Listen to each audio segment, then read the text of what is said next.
हरे कृष्णा। कृष्ण ज्ञान में आप सभी का स्वागत है।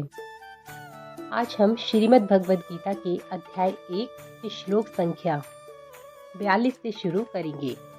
श्लोक संख्या 42 में अर्जुन कृष्ण से कहते हैं कि जो लोग कुल परंपरा को विनिष्ट करते हैं और इस तरह अवांछित संतानों को जन्म देते हैं, उनके दुष्कर्मों से समस्त प्रकार की सामुदायिक योजनाएं तथा पारिवारिक कल्याण कार्य विनिष्ट हो जाते हैं।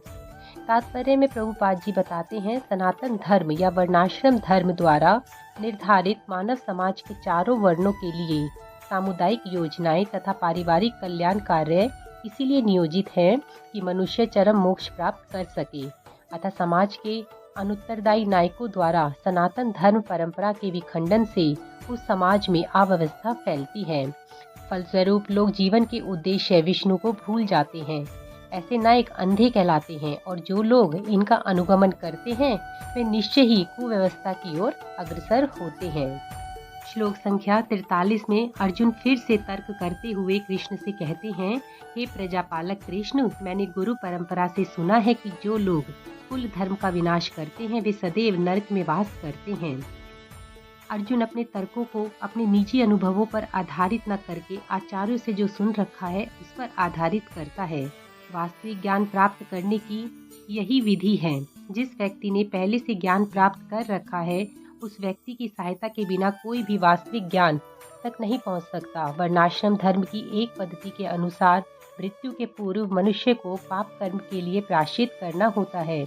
जो पाप आत्मा है उसे इस विधि का अवश्य उपयोग करना चाहिए। ऐसा किए बिना मनुष्य निश्चित रूप से नरक भेजा जाएगा, जहां उसे अपने पाप कर्मों के लिए कष्ट में जीवन बिताना होगा।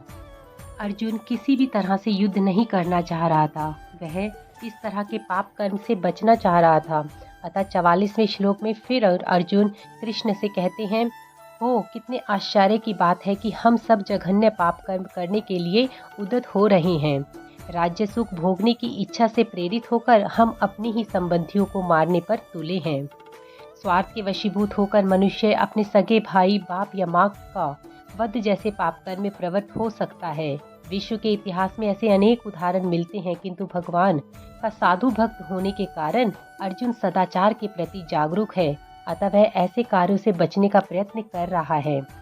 वह हर संभव प्रयासों के द्वारा कृष्ण को मनाने का प्रयत्न कर रहा है कि किसी तरह यह युद्ध टल जाए और वह इस तरह के पाप कर्म से बच जाए। क्योंकि युद्ध कोई भी जीते, हार अर्जुन को अपनी ही दिख रही थी। वह इस तरह के राज्य पर कभी भी शासन नहीं करना चाहता था जिसे वो अपने सगे संबंधियों की बलि पर प्राप्त करे। हरे कृष्णा।